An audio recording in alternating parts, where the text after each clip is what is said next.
let me just double check. I'm And just glad it wasn't me. no, no, nothing to do with you. Nothing to do with you. All right, there we go. We are live now. This is Stefan Molyneux from Freedomain. I'm here with Dr. Extraordinaire, the Love Doctor. He's also known as Dr. Kevin Wacasey, who is going to, well, talk to us quite a bit about coronavirus, the good, the bad, and the ugly.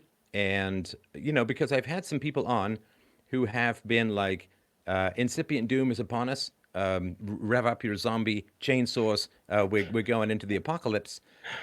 And I also wanted to get another perspective as well.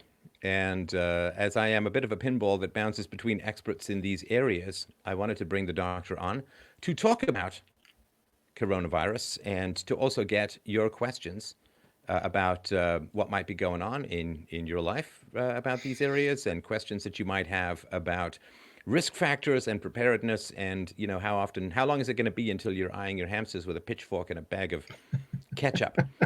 So thanks, Dr. Wacasey, for coming on today. Thank you. I appreciate it. I don't think I'll be able to get that visual out of my mind before the show's over. But okay, now I'm just let's hungry. go. Let's rock. All right. So we're just letting the room fill up here. And why don't you tell me a little bit about your history with coronavirus and what you've been seeing as an ER doc with multi-decades of experience, what's been going on, at least, or maybe what you've heard about. And just a reminder, of course, none of this is any kind of medical advice. This is just two guys jawboning about the biggest history tsunami to hit in our lifetime since the turn of this century. So what's been your progress in this area? Well, so yeah, unlike President Trump, who does apparently, according to the mainstream media, give out medical advice by telling people that chloroquine is okay in fish tank cleaner, I think it was. Then none of this shall be construed as medical advice, folks, please. But I am an emergency physician, and I work in a small town hospital in Central Texas, where the population is a little less than 20,000 for the entire county. So the particular hospital where I work, we have had a couple of coronavirus cases show up in the past couple of weeks. One of those came through the hospital emergency department, and she was put on quarantine and is doing well as far as I know. But other than that, I haven't really seen a whole lot of it where I am. But we are taking precautions, and we should get into that. Well, I'll tell you right now that what has happened is you hear all this hype about the hospitals are going to be overwhelmed. And in certain areas, they are. I mean, there's no question they're going to be overwhelmed. And they are being overwhelmed. But in Central Texas, the hospital has taken such precautions that it's kind of it's difficult to get into the hospital now. You have to go through a screening process and answer a questionnaire and wear a mask, etc. And I do want to dive into that a little deeper later on, if we may. I don't want to get into that right away, but I have some reservations about what we're telling patients and what we're telling people to do to shelter in place and to stay at home. I guess that's what this whole thing is about, is my reservations about this, what I call coronavirus panicdemic of 2020. I think the technical term is plandemic. So the numbers that were coming out of the mainstream organizations early on were, R noughts of between 4 and 5, the reproductive rates of 4, 5, and 6. I even saw 8 as high at one point, and mortality rates 3.3, 3.4% compared to 0.1% for the annual flu. So I'll link the video below, but you did a breakdown of some of these numbers that I think is well worth letting our audience know about, because it does put things in a bit of a different perspective. Well, thank you. I hope people can get through the weeds, and that there was a lot of statistics. And let me say, I'm not an epidemiologist. I'm an emergency physician, and I ain't a statistician either. I mean, I think I remember square roots being important in statistics or something like that, but I can't remember if I got a D or a D minus in statistics in college. But anyway, when coronavirus, and by the way, this is not the only coronavirus. This is COVID-19 we're talking about. That is one of several members of the coronavirus family. This happens to be a new virus. That's why they call it novel. Novel means new. And it's something that we've apparently never seen before. Virologists have never seen this before. We can get into this a little bit later, too, whether this thing was actually manufactured as a weapon or tweaked with in that Wuhan laboratory. or whether this is just something that naturally occurred and made its way into humans. I don't know that we'll ever know the answer to that. I strongly agree with your suspicion that this thing is a product of the Wuhan laboratory that somehow got out into the population. But when I started seeing this about COVID-19 back a couple of months ago when it first hit the news, I was pretty concerned. The numbers coming out of China, and I guess I was naive. I kind of trusted those numbers, but I understand now that we can't really trust what China's putting out. I get that after watching your stuff. Thank you, Steph. Well, it's a tragic it's a tragic cliche. Of course, when you think about Asians being good at math, it is a little bit of that. We all have a couple of the odd stereotypes floating around in our brain, and Right. that happens. Yeah. So the bottom line, I mean, coronaviruses or COVID-19, when it started occurring a couple of months ago, I have to say I was never wigged out about it because these things happen. I mean, we come across these viruses all the time, and that's going to happen in the future, as I point out in my video. This is inevitable. This is the predictable emergence of a new virus because these viruses mutate. They change. They're nothing but little pieces of DNA or RNA, and these are the very bottom. This is the ones and zeros that make up computer code. DNA and RNA are the genetic components that make up all life. Now, viruses aren't technically alive, but they are very nasty in that they change all the time. They mutate. And so when this thing came around, I just was kind of like, okay, here we go again. This is going to be another Ebola or another West Nile or a Zika virus. That's my favorite one, Zika. But the bottom line with that is that when coronavirus came out or when COVID-19 came out, I was watching it very carefully. And watching your stuff that you put out, and very concerning, obviously this is a new thing. We haven't seen this before. What's it going to do in the population? But now 2 months later, I have to take a sober look at this. And one of the things that really tweaked my interest in this is, as you often say in your program, Steph, if the media is not talking about it, then you should be looking at it, right? And I totally agree with that. But there's a corollary to that. If the media is telling you not to do something, you probably ought to be looking at doing that and seeing what you come up with, especially when it's a mental exercise like comparing coronavirus to the flu. And when the media, when I saw them over and over again shrieking, hysterically, histrionically, that you can't compare a coronavirus to the flu, I was like, well, why can't I? And why are you telling me I can't? It made me very curious very quickly. And then I started looking at these statistics, and I saw an article in the Gateway Pundit about a week and a half ago, I guess it was, that slammed the head of the World Health Organization, the Ethiopian politician, doctor. He's not a physician, but I believe his technical term is China's hand puppet, if I remember correctly. Right. That's what it would seem, right? From what we now know.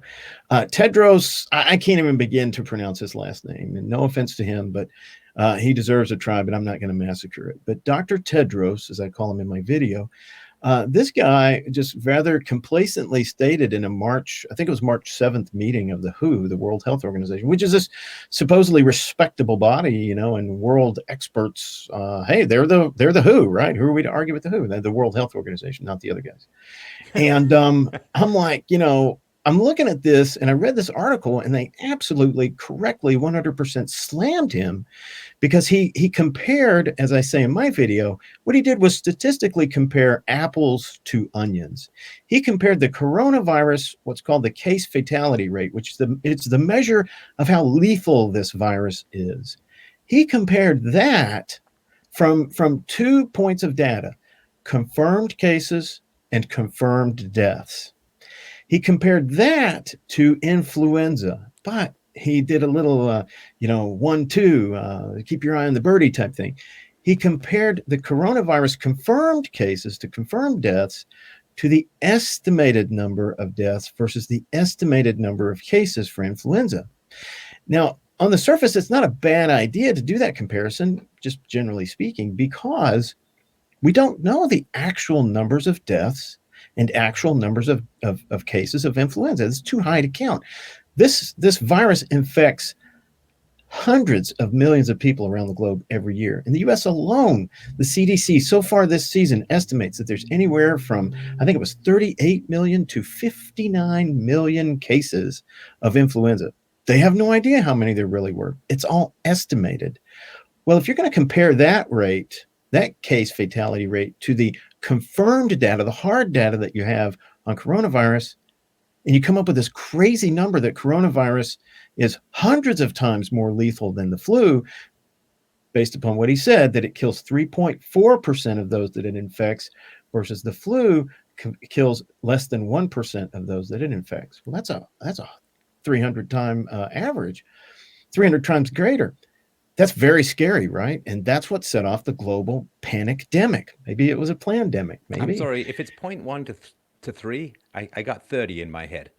Oh, is it 30? 300. Oh, okay. Sorry. Sorry to be annoying arts guy. Hey, look, a history degree rise to the rescue. But yeah, there you go. You crushed it when you said we were good at math. So that's 30 times more lethal than the flu. That's still a very scary number. Well, I looked at that. I read this article in the Gateway Pundit, and I was like, oh my gosh, man, this guy, of all people, now he's not a physician, but he has a PhD. He's got to have something on his shoulders worth talking about. And I mean, he must know, when he's the head of the World Health Organization, who fed him this data, who gave him this as the mouthpiece to speak out loud to the universe, because it's totally wrong. It's totally wrong. And I can't help but think, in my conspiracy theorist mind, that this is propaganda. This was a plant. This was something that was put out there to make people panic, the panic-demic.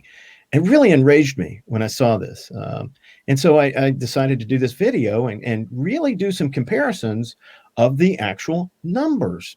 So when I did this, I was shocked, because it's estimated that about 80% of these COVID-19 cases just aren't detected. You know why? Because like every other coronavirus out there, they cause the cold. They cause common colds. And so it's estimated that in 80% of people who come down with this virus, they never seek medical attention. They don't get tested. Voila. There you go. There you have it. We have a missed opportunity to catch this and create and get a larger number of confirmed cases versus confirmed deaths. Well, when you do some math on that, and you take the confirmed number of deaths and multiply it times 5, because 80%, and start doing these statistics, you really quickly get down to where the case fatality rate of coronavirus or COVID-19, depending on which statistic you're looking at worldwide, the latest one I calculated for my video was 0.89%. In other words, less than 1% of people who come down with COVID-19 will die from it. Well, if you look at the estimated number of flu cases, it's about 0.1%. Now, that's still, correct me if I'm wrong here, 0.1 to 0.9. That's a 9 times greater chance of dying from COVID-19 than you have from the flu. But it's nowhere near as deadly as they were putting out there. It's nowhere near as scary. And so, right, okay, so yeah. hang on. So let me I get the big. We're getting in the weeds. I get the big view of that, and I definitely want to sort of sort this one out. So one of the issues I have, we have a rolling scenario here, right? So COVID-19 is kind of new, and so you're just not going to have the kind of historical data. Like the flu is something that's, I guess fairly well tracked or fairly well understood. It's been with us as long as we've, been down from the trees and hairless butts and so on. But this being so new, the relationship between infections and mortality is a little more complex. So a lot of people who get the flu, they don't go to the hospital, they don't get tested, they just lie and hold their stomach on a couch for 3 days and then get up. Whereas here, I think a lot of people who are doing, or who get these kinds of symptoms, they probably are going to the hospital. So I think that you're going to get a much higher detection rate for COVID-19 than you would obviously for the flu as a whole. And if that's the case, then going to the estimated number of the flu as a multiple of the people who are actually detected of the flu compared to there is no real estimated number, I think, that's very accurate with regards to COVID-19, because it's such a new deal and nobody really knows yet. So I think I'm guessing that's sort of their thinking behind that methodology. It's like, well, we don't know. We've got no data, no historical data that we can look at with regards to COVID. So we can't, do the flu thing totally, but best we can do is say, okay, well, who's been tested positive and who's died? Right. But keep in mind, we have no idea of the true number of people who died from COVID-19 either. That's a confirmed death. And I have to say this, that I read in the news the other day where 500 people in Iran, over 500 people in Iran, what did they drank methanol. They drank wood alcohol, which is very poisonous, folks. Don't do that. Don't drink wood alcohol. It's bad for you. And that's medical advice we're comfortable with, right? That's medical advice. I'll stand by. Yeah, they drank, apparently the news is they drank wood alcohol methanol and it killed them. So my question, Steph, is are they going to get lumped in as coronavirus deaths? I don't know. They're certainly related to COVID-19. That's where they were drinking this stuff, is they were afraid of COVID-19. But yeah, these, and in the video, I bring out the old quote, there are lies, damned lies and statistics. And that's where we get in the weeds. That's where we get lost in the shuffle. Take into account also that what the politicians and the media are constantly griping about is we don't have enough tests. We don't have enough tests. We can't test for this COVID-19. I read an article the other day where some governor of a state, it was a leftist, of course, I can't remember which state it was, but he said, I want to have enough tests to test everybody in my state. I'm like, good. That's for today. Now, what about tomorrow? I mean, are you saying that nobody can get this next week? Well, I mean, this whole testing scheme that they're running on, I am a firm believer in testing people who are symptomatic, not testing general populations. Epidemiologically, you want to do that. You want to find out the prevalence of the disease, and that would give you a much better estimate of the true case fatality rate. But the reality is we'll never know what the true case fatality rate is. But I think this is being hyped. And so what really got me down this bandwagon was I started looking at the response. Okay. And when people tell you that you can't compare coronavirus to the flu, oh, yes, you can. And what to me is important about that is not equating these diseases. They're two separate diseases. They cause deaths at two separate rates. I'll admit, I'll stipulate that coronavirus or COVID-19 is deadlier than the flu. There's no question in my mind. But it's how much deadlier than the flu is it? And I don't think that is proportional to the response that we're seeing. The government shut down, the government grabbed for power, the erosion. Sorry, the government shutdown would be okay. No, I mean the government mandated down everything else. Not so good. Me. Yeah, the government mandated shutdown of businesses. And I bring up in my video how interesting it is that they're closing restaurants but leaving drive-thrus open. Well, what's up with that? I mean, if you're going to shut down a society to stop the spread of a virus, shut it down. Never mind, that's unconstitutional, really, in the U.S. But these half-assed measures that they're taking to close certain businesses. Certain states are allowing alcohol sales and marijuana sales in California. Other states are shutting down alcohol sales. I mean, what? But Anheuser-Busch or whatever that company's name is now is giving away beer for 3 months or something like that to people who adopt a dog. I mean, it's nuts, this response. And I want to say this before I forget too, is if you ever needed proof that the government is corrupt, inept, and totally incapable of solving a major problem, look around, folks. You got it. It's right here, right now.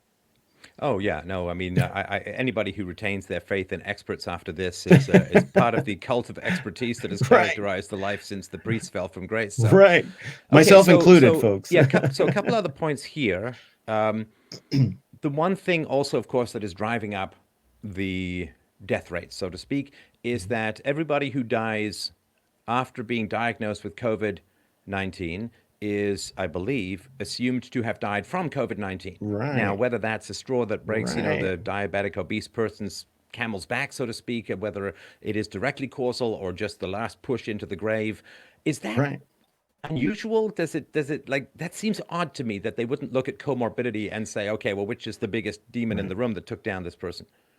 Let me say this, as medical records and the push, and I do have a point to this. I'm going to go off track a little bit, but as medical records have gotten more and more complicated, especially with the advent of electronic health records and these revisions to the ICD, the International Classification of Diseases, this is crazy now. When I go to fill out someone's chart in the emergency department, in the ER, and I come to diagnose them, I can't just put down there for sore throat or what's called pharyngitis. I mean, it's very rare that I can do that these days. There are all kinds of modifiers. There's all kinds of information you can put on there. I mean, Steph, truly, there are diagnoses, official diagnoses for found dead on railroad tracks. There's another one, found dead next to railroad track. I'm not kidding. These are real deal diagnoses. So when you get to that level of detail, we're just about to enter a Roadrunner cartoon, but all right. When you get to dead from TNT blowing up too early, when you get to that level of detail in making a diagnosis, sometimes I just throw up my hands and say, what the fuck? I mean, I just diagnose them with something that comes up because and I'll admit that it's virtually impossible sometimes for me to pick through. It's going to take me 10 minutes to go through and find what I believe their diagnosis to be. So sometimes physicians have to fudge it nowadays, given this extreme specificity we have. That being said, there was a 17-year-old young man in California who was thought to be the first U.S. adolescent, the child under the age of 18, to die from COVID-19. Then I read a report after I filmed my video. In my video, I said he may have died from COVID-19. But then I read a report that this kid was sick. He had significant comorbidities. I'm not sure what they were. And bless him. Bless his soul, by the way. But, the bottom line is that now the questioning whether or not he died with it or died from it. And there's significant question as to which it is. We may never know. We may genuinely never know. So I think there's a fair amount of that too, that if someone dies with coronavirus, it's like prostate cancer in men. Most men don't die from prostate cancer. They die with prostate cancer. There are some men who die from prostate cancer, but statistically, that's not many. But the same thing could possibly apply to COVID-19. How many of these are dying from pneumonic or pneumonia illness caused by COVID-19? I don't have those numbers. I don't know that they're being published, but that would be a very interesting statistic versus someone who has, let's say, a heart attack, and they test them, because I guarantee you they're testing everybody who dies these days, and they have a heart attack. Oh, well, they had COVID-19. Well, did that contribute to their heart attack? I'm not sure. So that's a fudge factor too we have to take into account. Yes. I mean, you take a silly example of somebody with coronavirus falls down the stairs at the hospital, dies of a concussion, but they say COVID. I mean, obviously that's a sort of extreme example, but okay. Or drinks methanol. Yeah. So, okay, here's the big challenge as well for me. Okay. So just looking at the latest numbers, this is the Johns Hopkins University map. We got total confirmed at 784. It still looks like it's going up fairly exponentially these days. But anyway, so here's the thing, right? So to break this out for me, brother, because this gets my jimmies in a twist. Okay, total recovered, 165,288. Yay, right? Right. Total deaths, 37,638. Now that is a very bad ratio. We've got almost 23% of death versus recovery. So when we're talking, less than 1% to close to 23%, I think that's the kind of spread where people don't know what the hell to think at this point. Well, to me, the more suspicious number is, I looked at it this morning. What did you say it was? 784? I think it was 770 when I looked at it this morning. 784, 314 at the moment, most in US, Italy, Spain. China has locked out of the coronavirus that they created. But anyway, but it's the total recovered versus the total deaths, which is, close to 23% of the ratio. I would say define recovered.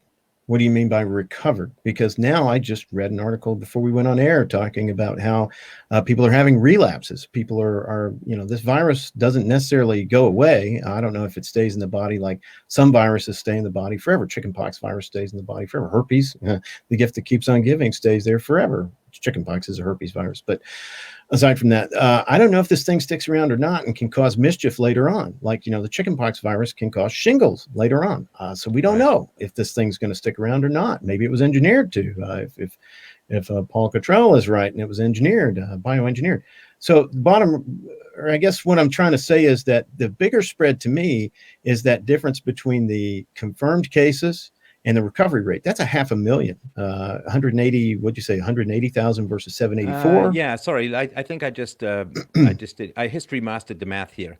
Because I divided total deaths into total recovered, which is not that's not particularly valid. Sorry about that. Right. I'm back. 23%. I had my 8th grade math teacher waving.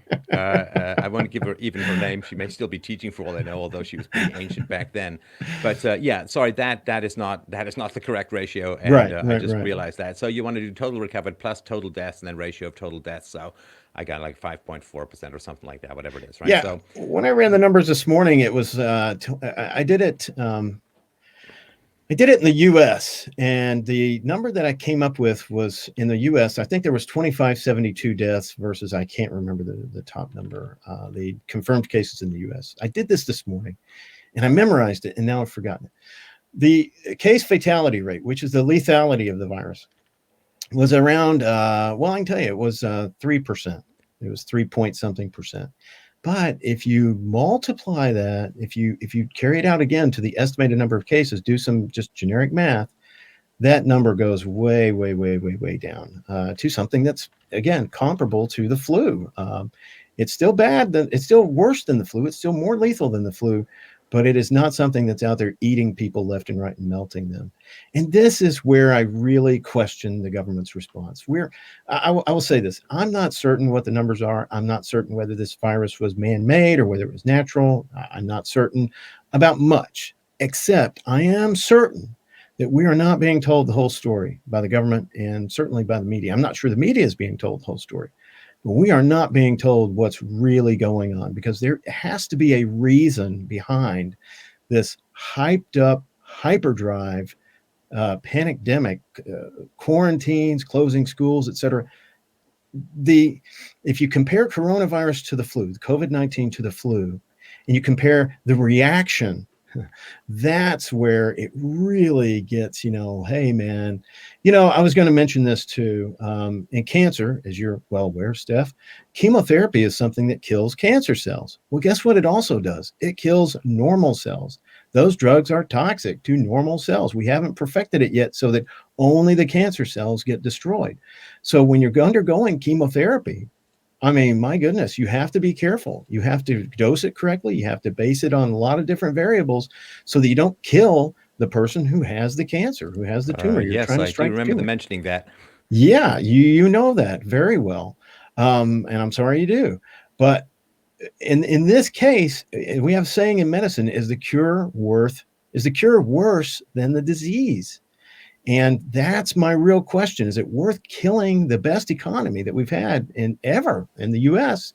Is it worth doing this for a virus that, just from what I've been told, from what I see, from the simple math that I can do, it doesn't seem like it's that big of a threat. And really, if I could carry this on and just say that my biggest problem with this coronavirus pandemic of 2020 is not the coronavirus pandemic of 2020. It's what happens the next time a new virus comes around.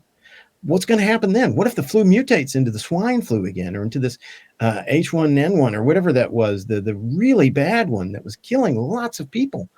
What are we going to do? Are we going to shut it down? Is this going to become a regular occurrence? In Latin American countries, they have what's called siesta. And every afternoon they go to sleep. They close up shop. They board up the windows. They go home and sleep for a couple hours and then come back and open late. Are we going to do that every mid-November through mid-February for the flu? I don't know. This is a very, very high bar they've set indeed for something that I just don't think deserves it. Yeah. So just to recover my math credentials here, I added the dead to the recovered and then did a ratio of the dead to the recovered. We got 18.5% of the totals of dying and recovered, 18.5%. Well. Yeah, but again, the recovery thing, you could say that there are 784,000 people in recovery because they haven't died from it. So that's right. I don't know that that's a valid statistic. I'll be honest with you. I don't know that that's something I would put any stock and faith in. I mean, again, there's damned lies in statistics. In baseball, it's but come on, sport. look. With regards to the flu, there's no way you'd see those numbers, and that's what I mean, because it's a rolling situation. Yeah. We just don't have. We haven't gone through the bulge and the decline. Well, right? true. So that's the big challenge. Like, you'd never say, okay, well, there's 200,000 odd people who had the flu, and of those 200,000 odd, 37,000 and change died. Like, there would never be that situation. I mean, even the Spanish flu wouldn't be that bad. So that's the challenge, because of course the people who drag themselves up to the hospital early, we assume, are the sickest. The people who are getting hit earliest are the sickest, and so we don't know where we are in the roll, right? In the bell curve. True. But when it comes to the flu, let's take the worst case scenario for the US, that I think it was 55,000 people die in a given year. That's the estimate for this year. But 59 million people have it, which means that 58,945,000 people recovered from the flu. So that's the 55,000 compared to that is nothing. You're right. But we just don't have the information regarding COVID-19. We don't have everything in yet. And, the ultimate thing for me is, I know about the millions of cell phones that have gone missing in China. That's quite concerning, maybe. And the crematoria that were going 24/7, that's pretty concerning stuff if it's true. And it could indicate a death rate far, far higher than what the Chinese, I mean, that could indicate a truly global emergency if that's the case. Yeah, and I mean But to we haven't, contrast that yeah, to Canada's, somebody just posted these numbers here. As of 9:45 a.m. Pacific Standard Time, total cases 6,081, total deaths 67. Therefore, death rate equals 1.1%.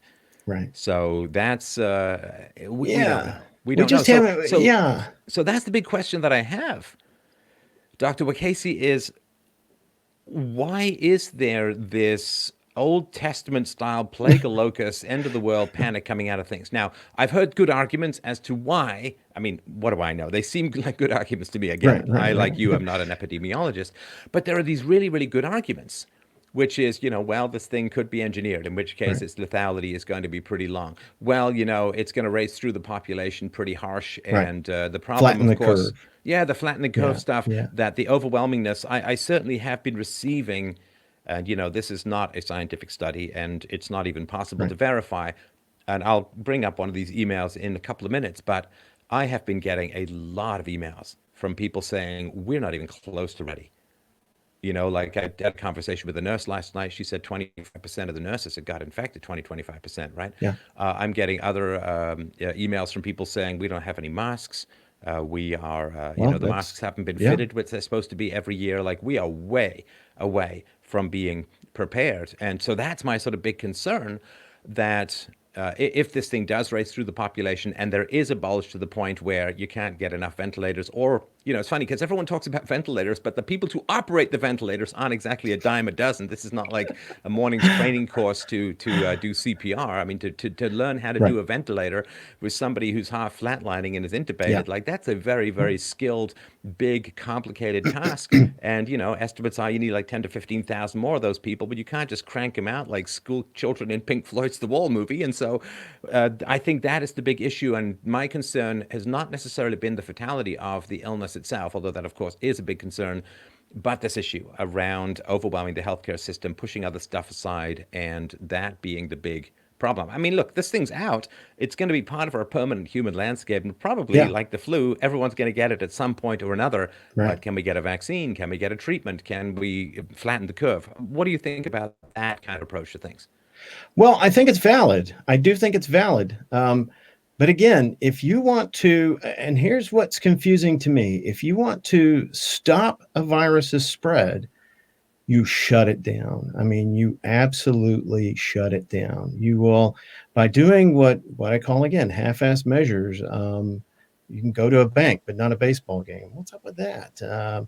You're So, far okay, more so likely hang to on. You catch us say in a shut it down bank. completely. What would that look like to you? Martial law, which again is the question is, would that be something constitutional in the U.S.? Is that too much of an erosion of civil liberties to protect public health? I don't know. I don't know the answers to these questions. But the only way you contain a virus, as they did with SARS and MERS, which were very deadly viruses, they eclipsed the virulence, the lethality of this COVID-19. Bad bugs.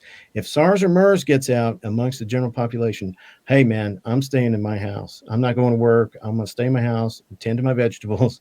Maybe I'll get some rats, but I'm gonna, I'm not going anywhere, because those are killers. Those are true killers.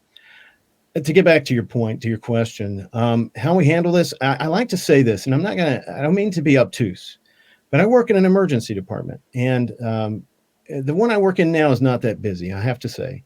It can get busy at times, but in busy emergency departments in inner cities, et cetera, it's always understaffed. It's chronically understaffed. And why is that? Because you can never schedule appropriately for unscheduled, unforeseen care or catastrophes. You can't. I mean, you can do all the planning in the world that you want to do, and then boom, you never know what's going to hit you. The variables are too great. And pretty soon, sooner than later, the system gets overwhelmed. Your plans get overwhelmed. That's unexpected. I mean, that's just unexpected. So I thought maybe this is a test run. Maybe this is something the government is saying, okay, China, you unleash this virus on us, and we're just going to have a test run. We'll see how it goes. We'll shut down our economy. I could be wrong. I hope I'm wrong about that. But, to answer the question about making more ventilators, and the people who do them, interestingly, New York, I read where New York City had closed down 16 hospitals since 2003. Don't do that, New York City. Don't do that. I mean, it's a city of 8 million people. My gosh, that's a small country. You can't afford to lose hospitals. You need to build more hospitals. Um, we yeah, I think that if anything good comes out of this, Steph, and again, I don't mean to jump around, but there are many reasons why our healthcare system is in danger of being overwhelmed. Not the least of which is something called, have you ever heard of certificate of need laws? Have you heard of these Believe it or things? not, I am ridiculously familiar with those based upon a presentation I did about 10 years ago. So, Okay. yeah, All why don't right. you tell Great. people Yeah. why there are so few hospitals in this time of need? Right. Because these certificate of need laws that exist, I believe it's still, I can't, I'm not going to lie. Most states still have these things in place, and they were passed 40, 50 years ago with the idea that we don't want to build too many hospitals. We want to have certain hospitals in certain areas, and et cetera, et cetera. And the intention was, like with many things, started off good, but very quickly it became abused. And so what happens with the certificate of need laws, if I want to go build a hospital, okay, if I want to build a hospital in Timbuktu, I have to, and then that state has certificate of need laws. I have to go and petition a committee to see if there is a need for my hospital on the east end of Timbuktu or wherever I want to place it. I have to ask permission from a local committee. And guess who's on that committee? Members of the other hospitals in town. It's amazing how these things hardly get passed. Because you have to petition the existing businesses in town to join their club. And how often do you think they say, nope, we're going to, and now they could build another hospital at the end of town, but you are shut out from doing that. It's not free market at all. I love it when people say that our free market, look what the free market in healthcare is doing. Hey, folks, we don't have a free market in healthcare. And that is just the tip of the iceberg, the whole certificate of need thing. But that explains in large part why we don't have hospitals dotted all over the place where they might do well. They might thrive because of certificate of need laws. There are other considerations to be had as well, of course, but those are a biggie. If we got rid of those, who knows what the free market would do, right? I mean, the free market tends to provide. So we wouldn't have hospitals where we need them everywhere, in rural areas, et cetera, even in some urban areas. But I think, given if the free market were let reign, let free and unfettered, I think we'd have a lot better situation regarding this. And also, I'm amazed at how people are pointing to President Trump and saying he's not providing enough ventilators, he's not providing enough masks. I mean, I'm not even sure that President Trump knew what a ventilator was before all this, and certainly not his job to provide them. But then they pointed out that Cuomo, that the governor of New York, and I don't know again how responsible he was for this, but apparently they had stockpiled and pigeonholed thousands, if not millions, of masks. I'm getting my numbers wrong on that, but and if that's true, then it's like, why is the government involved in this? I mean, I could see having an emergency supply, sort of like they have an emergency supply of oil, emergency reserve, or whatever.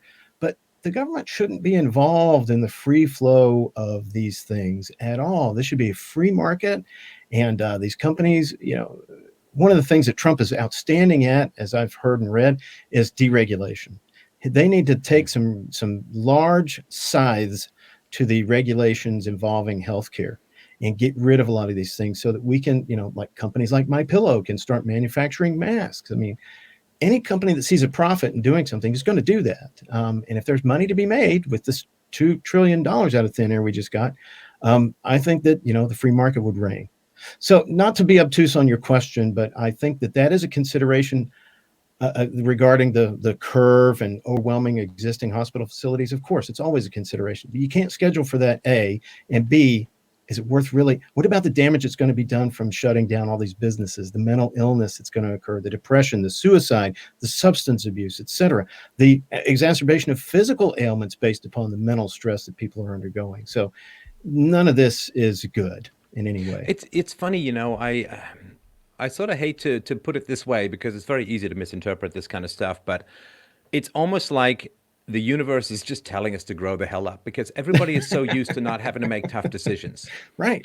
We have a tough decision right now. Right. And the tough decision is, as you point out, okay, do we go back to work?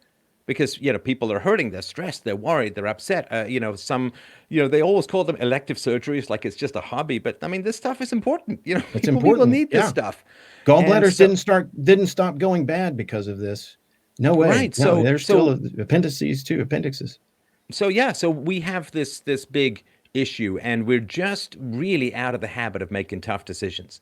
Right. Like you got the Right. mayor of New York saying, you can't put a price in human life. Well, of course you can. You do all the We do time. it all the Sure. time. Has he Right. never heard of triage? I mean, of course you put a price Life on human insurance. life. Life Yeah. insurance, Right. you name it, right? I mean, so this is like a big wake up call. We've been kind of living in this dream world where you can just print more money to solve problems, and and the deaths caused by, say, the FDA, which run into the millions by the FDA Yeah. banning Yeah. treatments and therapies and drugs that are perfectly legal and Right. safe in other countries, killed millions of Americans since the thalidomide scared in the 60s. Right. That's all hidden, right? But now, we need something in a hurry, and the FDA is like, oh yeah, you can just, no problem. 2 months, we're done. And it's like, well, what happened to the 10-year thing? It's like, oh, well, no, now see, it's really important, so we're doing it now. We'll fast track it. And Well, that is really, people are just getting a chance to see just how fast things can be when necessary. And I think it's giving them a sense of just the kind of slow motion sickness that we're stuck into medically the rest of the time. Well, thank you, President Trump. I mean, deregulate, get rid of these burdensome regulations. This nanny state that exists is a huge nanny state, and people have come to rely on it way too much. And I put out a tweet the other day. I would challenge your viewers to answer my tweet. I said, Americans, choose one. The government gets to tell you where to sit, stand, and sleep, but your medical care, if you come down with coronavirus, is taken care of. Or B, the government lets you be. You live your own life. But if you come down with coronavirus, you're on your own, pal. And the majority of people who answered the question said, of course, B, I want my freedom, of course. But somebody answered it realistically, and they said, B, until I need A. And that is, when the poop hits the fan, I get to turn to the government. They get to take care of all my needs. And this illustrates a larger problem that I'm very frustrated with regarding health care and health insurance, et cetera. And when it comes to, not to get too far off the topic here, but when it comes to this concept of universal health care or Medicare for all or single payer healthcare system, you cannot let people live life in the manner they choose. They can't live life by their own terms. They can't smoke and be obese and get diabetes and have these lifestyle choices that lead to significant illness. Being 200 pounds overweight and pounding your knees day in and day out. Those knees are going to need to be replaced one of these days. You cannot let people live life on their own terms. It's sort of like what you say with the welfare state and the open borders. We can't maintain that. You cannot likewise within the healthcare system maintain a system where people get to live life the way they choose to do. And then when the shit hits the fan, they get to turn to the government. They get to turn to others who then get to pay for all their care. We're not going to be able to afford that. Sooner or later, the mathematics of it, as you again say, the mathematics of it are going to come crashing down. So I've got a couple of questions coming in from the audience here, and thank you so much to the it's close to 3,000 people who are dropping by to have a look. Ask him, that's you, about the relationship between a sick population like obese America, weak immune systems, versus healthy population with good immune systems as it relates to the Wu flu. Oh, great question. I would say that regarding immune systems, okay, I'm not a big believer in colloidal silver and things like that and supplements and stuff, I gotta say, and half the people are going to turn me off right now, I'm sure. But I think that scientifically, a lot of that stuff has yet to be proven. I would say that unless you have an immune system compromise, unless you have an autoimmune disorder or HIV or SCID, which is the severe combined immune deficiency, your immune system is probably puddling along just fine. And now as we get older, and I'm 51, so I'm waiting for the day, as we get older, our immune systems do wear out just like brake pads, et cetera, on a car. So your immune system isn't functioning properly. The best advice I would say for boosting your immune system is eat right, get plenty of exercise, get plenty of sleep, don't smoke, don't drink, don't drink outside of moderation, avoid drugs, try to stay level-headed, don't get angry a lot, don't get depressed. So those things will help keep your immune system optimal. The obesity question, great question. I was hoping to answer this, hoping I didn't forget it. Let me explain the dynamics. You mentioned ventilators earlier, and I'm going to go a little bit into detail in this explanation too. I've seen where some companies, I think the MIT crowd has built this ventilator that you can MacGyver up out of a few, you know, 2 old Bibles and a hot water bottle or something like that. Those are not going to work. I got to tell you right now, they're not going to work. Ventilators are sophisticated pieces of equipment. We have this thing called PEEP, which even when you breathe out all the way, you still have some pressure in your lungs, some air pressure that maintains these little alveoli, these little bitty, teeny tiny microscopic air sacs that keeps them open. If they weren't kept open, they have glue coating the inside of them. They would stick together, and enough of them collapse. You get what's called atelectasis. That puts you at risk for pneumonia, for increased mucus secretions, all kinds of stuff. So even when you breathe all the way out, you still have some air in your lungs popping up like a balloon. Your balloons will never deflate entirely in your lung, or they shouldn't. So these ventilators are good. They're great. And we can adjust this PEEP. It's called positive end expiratory pressure. How much pressure is remaining in your lungs at the end of an expiration when you breathe out? That's a key component of ventilation, especially if you're going to ventilate somebody long term for days or weeks. Now, let's talk about obesity. If you need to ventilate somebody long term, if you are obese, if you're carrying around 1.5 pounds on your body, no offense, folks, you need to lose that as soon as possible. Because if you ever wind up on a ventilator, be it at 16 or at 65, you are in for a world of hurt, because every time you breathe, that machine has to push that much harder. Imagine bench pressing, somebody like Shania Twain versus somebody like Andre the Giant. I mean, you're gonna put a lot more force into that, and the ventilator machine has to work a lot harder to inflate your lungs if you're obese, if you're carrying around a lot of extra weight, than say somebody who's not obese, like my lungs, for instance, or yours, Steph. What's the problem there? We use our muscles all the time to breathe. The breathing muscles and the heart are the most active muscles in the body because you're using them all the time. Stop using them, you're dead. Okay. So bottom line is you're using these muscles all the time. They're very well conditioned to breathing for you. As soon as a machine takes over that breathing function for you, what happens with muscle? Use it or lose it, right? And so people, when you're ventilated someone on a ventilator, it's not as easy as saying, oh, just put them on a ventilator for a couple of weeks and pull them off and it'll all be right. No, it's not that simple at all, because it takes a long time to take someone, we call it weaning them off the ventilator when they've been on a ventilator for a while. Because those muscles have atrophied, they have shrunken down. Your diaphragm shrinks down. It just doesn't have the capacity to breathe for you like it once did. The problem there is with this COVID-19, it looks like it is requiring prolonged ventilations for those who need it. And so if you're obese, you're going to have a lot harder time. And you're going to have a lot harder time recovering from that, getting off the ventilator. Your risk of death goes way up. I have no idea what it is, because guess what? They're not putting this out there. They're not really talking about this.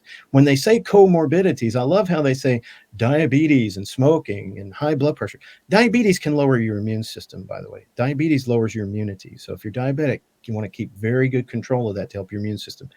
But high blood pressure, I'm not too sure what that and how that interacts, unless you have organ damage from long-standing hypertension, high blood pressure. But asthma, I'm asthmatic. You think I want COVID-19? Hell no, I don't want COVID-19. But asthma predisposes you to this.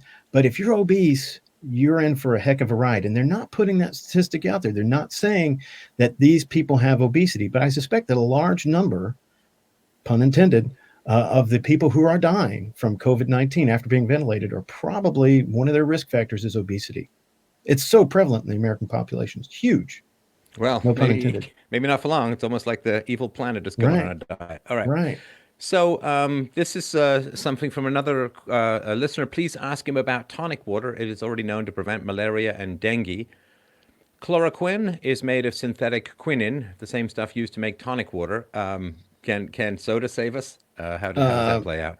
I'm not even going to go where Trump did. I'm going to say, as my friend from high school would have said, not no, but hell no. I don't think that's going to do much at all. Quinine Why have there been some governors preventing? Is it because it's an off-label use of the medicine? Is it I chloroquine that is being don't used to know. this?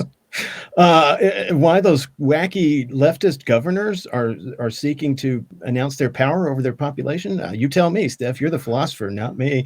Right. I don't think it has anything to do with medicine. I know that there's an uproar about their practicing medicine without a license. Well, guess what, folks? The government does that all the time. Bureaucrats do that. Corporate bosses in the healthcare setting do that. I like to say that physicians, in an ideal world, physicians should never be employed. Because my primary duty should be to the patient. Well, if I'm employed, I have a moral and an ethical or legal and an ethical duty to my employer. And I can tell you firsthand, we'll get to this in another video podcast someday, what happens when those two paths cross. The employer wins virtually every time. But yet the practice of medicine goes on all the time. But yeah, these governors are wacky. I mean, why would you? I can't understand the motivation other than just here I am, look at me, I'm big man or big woman, and it's crazy what they're doing. Crazy, because this chloroquine has shown promise. It's not well studied yet. It's not a panacea. It's not something that I'd advise, you taking without a physician's supervision, because it has some dangers associated with it. But it looks promising so far. So it's well worth studying. It's well worth pursuing as a treatment, but not drink all the tonic water you want if you like tonic water. I'd personally throw some flavoring in there, but it's not going to help you prevent coronavirus or cure it. Now, what about this strategy of herd immunity? Some of the British government approach has been, let's let it ride it out. Let's get Yeah. some herd immunity in here. Right. And of course, the flu's been around forever. This COVID-19 is new. And so the issue is with flattening the curve is due to a lack of herd immunity. Okay, so herd immunity is when enough members of the population have been exposed to or somehow acquired immunity to a particular agent that the risk of transmission, the R0, as you talked about earlier, the level of contagiousness of something that gets passed from human to human goes down significantly. So let's be clear about that. That's what herd immunity implies, is that, if I sneeze on you and we're at a baseball game and you are immune to whatever I just gave you by sneezing on you, and then you turn around and sneeze on somebody else, you're not going to pass it on because you have immunity. And when enough people in the population have this, it's called herd immunity. It can seriously slow down, if not stop, the spread of a disease. That being said, I wanted to bring this up too, and I guess this is a good point to do it. I don't know how many members of your audience have episodes every few years where they get sick, they get gastroenteritis, they vomit, sometimes have diarrhea. This happens to me regularly, every 2 to 3 years, man. It comes on like clockwork, and I'm like, oh no, here we go. Because there's few things I like worse or hate worse in the world than vomiting. But I get it. And it's because it's typically caused by another virus called the Norwalk virus, or Norwalk agent, or norovirus. And this thing we don't have lasting immunity to. The immunity typically lasts 2 to 3 years. And then for some reason, the immunity wanes. It goes away. So you're immune from this stuff for a couple of 3 good years that you can enjoy life. And then at some point, you lose your immunity. It comes around again. So this may ultimately happen with COVID-19. My point about this is how is this stuff spread? This norovirus, there's a famous experiment, not an experiment, but a study done where a woman in a restaurant yacked. She vomited. And when she did so, 90% of the people at that table also came down with the same illness, vomiting and diarrhea, within a few days. Across the room, a good 6 meters away from her, 25% of the people still came down with that same illness. They never came in contact with her vomit or diarrhea or anything like that. She didn't have diarrhea, but they never came in contact with any of her fluids. But this stuff is so contagious and so readily spread that it infects massive numbers of people. Hopefully with herd immunity, we could slow down, if not stop, the spread of coronavirus, of this COVID-19. So to answer the question, herd immunity is important. It's going to be a while before we get there, though, unless they come out with a vaccine. Right.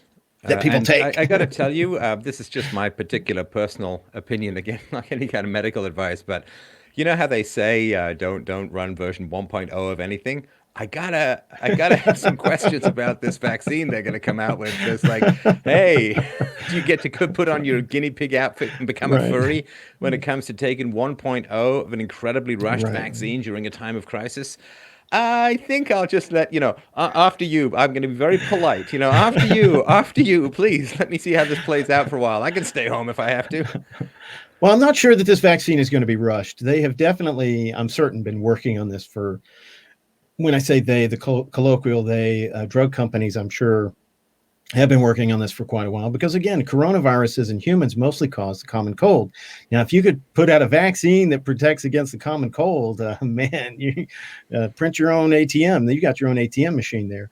And they're not the only viruses that cause colds, by the way, okay? But they account for about 15% of them. So the vaccine that's going to come out, the trickiness, I'm not sure the ins and outs of why they haven't been able to design a vaccine for this. It could be as simple as it hasn't been, which are kind of defeating my own argument I just made. But it could be, many of these medicines haven't been explored and researched simply because there's no money to be made in it. There's not much money to be made in whatever they're trying to seek. So it may be rushed. I'm not sure where they are in vaccine development on coronaviruses. I haven't read up on that. But I would say that the FDA heretofore has been very rigorous in its trials, and sometimes too rigorous, as you point out. It's not allowed medications in that have shown efficacy around the world in other countries. So I don't know how this process is going to get affected with the, putting it on turbo mode and getting rid of some of these hoops and jumps that they've got to go through. So I don't know. I'd probably take it myself. I'm a bit of a cavalier in that regard, but I'd probably do it. All I right, definitely would do it since I work with it. Yeah. Let's talk testicles as always. Have you heard anything about a study showing COVID-19 attacks testicles and kidneys? And this is somebody I had on a while ago was talking about how it doesn't just go for the lungs, like it plugs in just about everywhere you've got tissue, which is pretty much everywhere. Right. I have not heard of that study. I'm not surprised at all. These viruses are so small, and they wreak havoc on all kinds of cells. A guy I went to medical school with, who's still around. He's still a physician. In his mid-30s, he came down with a virus called Coxsackie virus. Now, in 99% of people who contract Coxsackie virus, it's not that big of a deal. They just might have a cold, might have sniffles, and get over it. Nope, this stuff went for his heart, and it caused what's called a viral cardiomyopathy. It infected the tissues of his heart, and he was very sick for a while, for a couple of months there. Looked like he might even need a heart transplant at one point in his mid-30s, this guy. But he recovered. The virus, which there is no treatment for this, no antibiotic, so to speak, to kill most of these viruses, including COVID-19. He got over it. He is doing fine, as far as I know. I haven't talked to him in a few years, but yeah, these viruses are capable of attacking any one of a number of different tissues. And it's interesting. What I have heard about is a loss of taste and a loss of smell, which would go with it infecting the upper respiratory tract. But I heard of one woman, at least, who came down with hearing loss in one ear as a what's called a prodrome, a symptom at the very beginning of her illness with COVID-19. So yeah, anything's possible, I think. Stefan and or Kevin, actually, I'm going to lob this one over to you. It's a bit technical, and maybe you could sort of explain why this is a relevant question. Could all the sanitization we are doing and that all the stores are going through bring on a superbug? Oh, that's a great question. I used to, doing what I do, working with germs all the time, I still do it occasionally. I would shower with, I don't have that much hair and I don't use hair products or anything. So I would use what's called chlorhexidine. The trade name for this stuff is Hibiclens. It's the pink liquid that we use in hospitals. And I literally would take it and put it all over my body, head to toe, and wash it down the drain. And then they used to make antibacterial soaps with this ingredient called triclosan in them. And of course, and I think that's been banned. I think triclosan in the U.S. has been banned because they're finding that it was getting washed into the sewage system, which ultimately goes into rivers. And this is a molecule, this is a drug that will escape the sewage treatment plant, where water gets turned from sewage into nice clean water again. And once this triclosan was getting out into the environment, it was doing things, and this is what I've read, and this is what I understand, of course. Could be all hyperbole on the part of the EPA, so I have to doubt this. I have to take this with a grain of salt. But it's apparently killing fish and killing wildlife, so they banned this stuff. So to answer the question, I guess anything is possible, but the way these hand sanitizers work and soaps, soaps are great. Let me explain hand washing, if I may. Soap is great at disrupting fatty things because soap has it undergoes a process called saponification, and it literally disrupts cell membranes that have a lot of fat in them. So soap is great at getting rid of bacteria, but the biggest mechanism by which you wash bugs off of you is by washing them off of you. I mean, when you wash your hands, it's not a simple question of, just you really want to scrub your hands. There's a great video by a British physician, John Campbell, I think his name is. He's on YouTube, and he literally shows you how to wash your hands and scrub the fingers like this, get your thumbs and things like that. Wonderful accent he has. But I watched that video and I'm like, shit, I just learned a few things. I've washed my hands for, years. And also viruses are shrouded in this fat, right, and that disrupts the whole thing. Correct. So soap is known to destroy coronavirus. Now, hand sanitizers work much the same way. Any of these things disrupt cell membranes. They disrupt viral envelopes, capsid envelopes, which are the containers that viruses are in.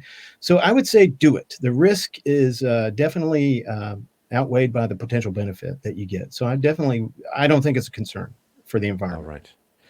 All right. Have you had any thoughts, Kevin, about the wide disparity in outcomes between different countries, such as Korea versus Italy versus France, Canada, the US, and so on?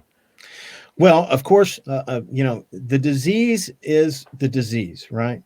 The treatment is the difference. How do we treat these people? And I think in South Korea, and a big part of this outcome has to do with shutting down borders, getting serious about keeping illness out. Russia, I understand, has had very few cases because they literally closed their borders. I've been across the Soviet Union's border between the Soviet Union and Finland one time. It was kind of a scary process. I'll tell you all about it sometime later. But I actually had to go across there twice. But when they close the borders and keep the disease out, that's a big factor. But it all depends on the healthcare system that you have in place as well. And in Italy, I want to address this. My understanding, is that in Italy, lots of people died. And I think, if I'm reading it correctly, the reason that a lot of these people died is because, well, number one, they didn't have enough equipment, but they were also apparently making the decision that, Vito is a little old to go and, take care of him. So we're going to, I can see Father Guido Sarducci making this pronouncement at bedside that, who's going to live and who's going to die. I think they came down to that. And so when you do that, when you arbitrarily start withholding treatment, people are going to die who wouldn't otherwise die. So that's why I think a lot of the disparity is. And in the U.S., let's face it, man, we got the greatest healthcare system in the world, as I've said time and again. In the U.S., we got the best going on in the world right here, baby. The only problem is how we buy it, how we sell it, and how we pay for it. But that's for another talk. All right. Okay. So I wanted to bring something up here, which is I'm going to anonymize the heck out of this for some fairly obvious reasons, but this is the kind of stuff that I'm getting from people in hospitals, and it is a smidge alarming when it comes to preparedness. Mm-hmm. And let's see here. Okay, so this is a fellow. I'm a RRT, which is a registered respiratory therapist. Mm-hmm. So he's the one who intubates patients and manages the ventilator. He's done this for a long, long time. And he's shocked at my hospital's isolation procedures for COVID. Talked to my boss before, and they said, all of the steps the hospital has taken. So what do you need? You need designated areas. You need negative pressure rooms. Now, I think I understand this. Correct me if I'm wrong. You obviously know better. But if you've got a balloon with holes in it, you blow into it, then it's going to blow out all the stuff through the sides of the holes of the balloon, right? Right. So a negative pressure room means that you've got to have lower air pressure in the room than outside, so that air comes in rather than being pushed out, and PPE, which is personal protective equipment, and so on. He says Wuhan corona is a highly infectious airborne virus. Airborne isolation procedures have been well established, I guess, particularly since SARS and all of that. So he's cared for patients to rule out tuberculosis, which is also airborne. Right. Airborne ISO requires a negative pressure room, an N95 or PAPR. Do you know what that is? No, I'm not sure. Some personal apparatus for protection from I don't know, regicide, I'm going to go with. Gowns, gloves, eye protection, and so on. My hospital was using surgical masks, basically a placebo for airborne virus.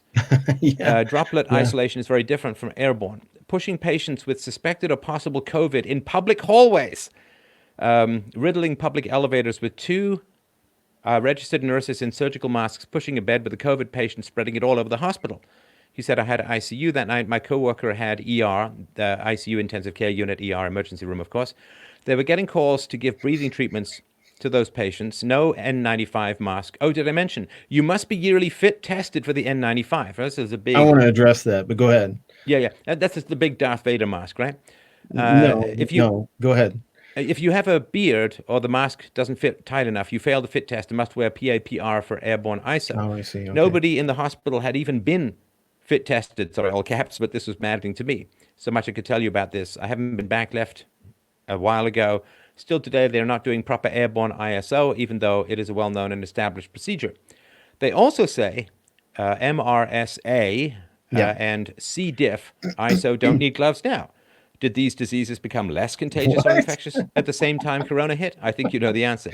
The mess has me so upset. I'm so mad at my hospital, the CDC, the World Health Organization, and so many other people. I really want to let people know what is happening so something will change. All the staff will get sick at the same time the population gets sick. It's going to be worse than you can imagine. I just want to scream. I hope you see this. Thanks, love your show. And then this is the man and or woman who has mentioned that. And I just wanted to mention one other thing, and I'll turn it back over to you. He said, there's a point everyone is missing. This is what I mentioned earlier. They can have 100,000 ventilators, but unless you have an additional 20 to 25,000 more registered respiratory therapists to manage the patient on them, they're pointless. Right. These people go into ARDS. I think that's acute respiratory distress syndrome, I'm going to assume. Right. They are incredibly difficult to oxygenate and ventilate. They need to be paralyzed and heavily sedated. Yeah, the nurse mentioned that paralysis helps, of course, take down the amount of oxygen their muscles need. Because of the vent settings needed to oxygenate, they need inverse ratio, pressure control, highly FiO2, high PEEP. They are prone face down, their eyes bulge out from the pressure, men's scrotums swell. Hey, we're back there. Very difficult to manage. Just having one of these patients along with a normal assignment means I'm probably not getting a lunch or peeing until I get home after my shift. My hospital has a total of about 40 ventilators available to use. We only have 4 to 5 registered respiratory therapists. Not all are even capable of managing patients on these settings. So that would be 10 of these patients per RRT. Impossible. Patients in this condition are also one-on-one for an experienced ICU registered nurse. This will be a major problem. And that add that the isolation for use is subpar. This will not go well. Thank you again. So he just wanted to get this information out. I'm not trying to shoehorn it in here, but it's not just about the machinery. I mean, as I said before, it's not much point having planes if you haven't got any pilots. Yes, that's absolutely true. And everything he said, if it's everything that person said, I totally agree with. I have a joke that I've put out. What do you call 500 hospital administrators learning how to empty bedpans? Hopeless, because they just can't be, they have no idea. They have no clue. Nevertheless, how to handle a healthcare emergency. Hospitals are coping the best they can. I'm not making an excuse for that, but this is territory where we've never been. It's territory. It's totally new for everybody. I'm as shocked as anybody is at the steps that are being undertaken. Mistakes are going to get made. And that's not a cop-out. That's not an excuse. Like I said, if there's anything, I'm an optimist, so I try to look at the positive of things. Maybe this will be a great test run to see for when the big one really hits, and we really have something that is truly deadly, like Ebola, that will melt you from the inside out. Not something that kills, less than 1% of those it infects. So this is a wake-up call as to what really is going on, what really needs to happen. And our healthcare system needs to be boosted at every conceivable level. Politicians need to get out of it. They need to stop mucking around with it and let us do what we need to do and give us the support we need, not just money, but the support and regulations. I have a hashtag on Twitter, don't stop repealing, like the Journey song, don't stop believing. Oh, no, now that's going to be stuck in my head. That song is the real virus. I just wanted to mention, but all right. Well, they need to repeal many, many, many laws and regulations. The HMO Act of 1973, HIPAA, ERISA, all these laws that were put in place that are just terrible, terrible, terrible for healthcare and the proper practice of healthcare. Anyway, as long as I'm adding to my wish list, I wanted to say that this again illustrates how complicated these ventilators are. He mentioned FiO2, which is how much oxygen you're putting into someone, and the inverse ratios. These things are not just hooking up a bellows, to some dude to squeeze box, rusty old squeeze box, pushing it together. These ventilators are very complicated. They're complicated machinery, and in fact, they're so complicated, Steph. I don't run them. I turn to the RT. I go, what do you think? And they give me what they want to do. And I say, great, let's go with that. And then we fine tune it. I just wanted to point out how enjoyable it is that we've talked about the Who and squeeze boxes. I just wanted to mention that. There's an ancient guy joke of music, but sorry, go ahead. So, I mean, we tailor, we tweak the ventilator based upon how the patient's doing. That's another thing, is you have to watch those minute by minute, hour by hour to see how things are going. Yeah, there was something else I was going to say in there, but you can't plan for an emergency. I mean, you cannot adequately schedule for that which you cannot foresee. It just is impossible. Well, and the annoying thing is, though, this was kind of foreseeable, but right. But the thing is, because we have a fairly low educated population, what happens is, if you say there's going to be a disaster and you act to remediate it, and then the disaster doesn't happen because you remediated, everyone says, "Hey, man, wolf. There was nothing, there was nothing, right? Jump out of the way, a car's going to hit you, and you jump out of the way. Hey, man, the car didn't even hit me. Yeah, why did I have to jump? It's like, I don't know, it's just one of these kinds of things that, okay, so let's close it off here because it looks like the chat is devolving into a certain amount of jokes that I can't repeat here on air, which actually can be kind of funny. But anyway. Let's talk about them later. Yeah. So so one comment and then a little speech, then tell me what your sort of closing thoughts are. So the first is that here's an example of just how delicate this whole healthcare system is. So there's something that came out of the Canadian media today where they said, whatever you do, don't leave the cities to go to your cottage to wait out the quarantine. Right? And you think, well, except for Trudeau. Yeah, except for Trudeau's family, of course. The first thing to do, oh, good, now we're going to go out to the cottage and wait out the quarantine. Right. But and the reason for that is that, everybody plans. Like the amount of spreadsheets and data analysis that goes into trying to provide healthcare is really complex. So these communities, they're dead in the winter and they're crazy busy in the summer, like 20 or 30 times the population. Sure. So, of course, in the winter, in March or whatever, nobody's really thinking, or April, nobody's really thinking that much of going up to the cottage, at least not in big numbers. So, if you get hundreds of thousands of people pouring out of the cities and going to their cottages, not only do the hospitals not have enough resources to deal with, even if there's nothing in particular, just the increased requirements of those extra people in the winter where they don't have people, but even things like the grocery stores aren't going to be prepared. I mean, they can obviously gear up maybe fairly quickly, but with everything kind of half shut down, it's a little bit tricky. So This is how finely calibrated things are. And this kind of monkey wrench, we should have a little bit more give in these kinds of systems. And I wanted to bring you on here, A, because I respect your opinion, of course, enormously, and B, because I did want to provide some counter to some of the people who are, kind of alarming in what it is that they say. But my sort of thought is, and I want to get this sort of out to the audience as a whole, and let me know what you think, or give me your final thoughts. But I'm like, pretend it's a disaster. Pretend it's a disaster. Pretend it's as bad as people say. What's the worst that can happen? It's like prepping. If you have a bunch of food in the basement, well, you're going to eat it sooner or later. And it's way better to have it and not need it than need it and not have it. I say that all the time to people. If you're a prepper and you've got stuff around, you get to eat your mistakes. But if you don't have that stuff, you can't. What are you going to eat? Like your regret? Right. So, to me, I am an optimist in the long run, but I'm definitely a pessimist in the short run, in that I'm going to go with the worst case scenario here because, it's a Northern European trait to be afraid of winter. And it really does seem like winter is coming. But I will certainly give you the final thoughts on attitudes and what people should be doing. Well, let me say this. I should have said this earlier. As an emergency physician, we are taught how to triage cases. Let's say that I drive up and there's a plane crash, and I get out of my car and run over to the area where people are lying around. We are taught to triage people based upon their chances of survival. And this is much what happened in Italy. I would imagine that, if it's clear that someone's beyond the pale, I mean, if they have a non-survivable injury, you skip them and you move on to the next person and you're just rapidly assessing. That being said, the reason I bring that up is once again to illustrate the point that you cannot take care of all those people. You just can't. I mean, Any system in the world is going to get overloaded. Look at toilet paper, of all things. Why, I don't know, but look at toilet paper. People went, pun intended, batshit crazy and started buying all this toilet paper. And now there's no toilet paper on aisles around stores around town. It's crazy. And the paper manufacturers are going, well, how do we plan for this? You can't. I mean, those shelves were all full of toilet paper the night before, I guarantee you. Now there's been a mass run on it. Boom, it's all gone. So I don't think we can ever adequately plan for these things, and the response is always going to be bad.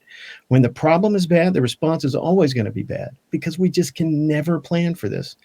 So what can you do as an individual at an individual level? If there's one, again, I share your optimism long term. If there's another good thing that will come out of this, is that hopefully people will start having a newfound respect for these viral contagious illnesses, namely the flu. I know that you and I talked about it, and it's like, man, I highly recommend people get vaccinated against the flu every year. I got vaccinated against the flu back in September. A month ago, right now, 4 weeks ago, I was laid low with the flu. So it's not 100%. I like to say neither are bulletproof vests. And yet I don't know a police officer worth his or her weight in salt that would not go out without a bulletproof vest on when they're on duty. So, these are things that we can do to protect ourselves against known variables that are out there lurking, waiting to kill you, namely influenza virus. So if anything, hopefully, I don't think social distancing is a bad idea at all. Not all the time, but if you see someone coughing or sneezing in a grocery store, beforehand, you would have just walked right past them, followed them with your shopping cart behind them down the bread aisle and not a worry in your mind. Now, maybe you will say, hey, that guy's coughing. I'm going to go over to the Kool-Aid section now, and then I'll be back for the bread. Let that stuff die down out of the air or whatever. And so if anything comes out of this good, it's hopefully a heightened awareness of just how contagious, just how deadly these things can be and how common they are. They're out there. So if you can take steps, good hand washing, good hygiene, social distancing, maintaining a healthy respect for that and not touching your face, which I've touched my face several times throughout this program. If you can do those things, a heightened awareness out of it, then hopefully we'll see some bump in survival regarding influenza and other common ailments. Yeah, and hopefully people will remember that obesity isn't something that could cause you trouble years down the road, but it's something that, depending on what happens in the immediate environment, could cause you problems a whole lot sooner. Lose weight, folks. Yeah, lose a whole weight lot sooner for than sure. that. I also wanted to thank everyone who was pointing out that Kevin appears to have the same outfit as somebody who has a red vest in Star Trek. So it is actually completely remarkable that he made it to the end of the movie. The alien tentacle is supposed to yank him off the screen way before this. So, well, thanks everyone for, I guess, people aren't going to watch this. They're just going to watch the chat replay because it was actually pretty funny. But thanks, Dr. Wacasey. Really, really appreciate it. Could you just give people your vital statistics on the web to make sure they can get a hold of your excellent material? Sure. I have a blog, healthcareonomics.com. It's healthcareonomics.com. The link will be below, I'm sure. I've written a couple of books. The Guide to Buying Health Insurance and Healthcare is the first one. It helps you save money on health insurance and healthcare. You can also look at my second book. It is called HealthCareOnomics, the 1,000 Crazy Ways the American Health Insurance Industry has taken over American healthcare. I have an app that we're just revising. It should be released this week once Apple approves it. We're going to get the Android version out. It's called Dr. W's Equation. It'll help you save money on your health insurance plans. And of course, I'm on social media. I'm on Twitter. I'm on Parler, and I'm on Gab. You can look me up under HealthCareOnomics on all of those. And I have a YouTube channel, HealthCareOnomics, as well. We'll put links to those below, and I can, of course, completely guarantee, based upon the content of this conversation, that Dr. Wacasey's app will be entirely virus-free. All right. Thanks so much, man. Really, really appreciate it. We'll talk again soon. Have yourself a great evening. You bet. Stay safe.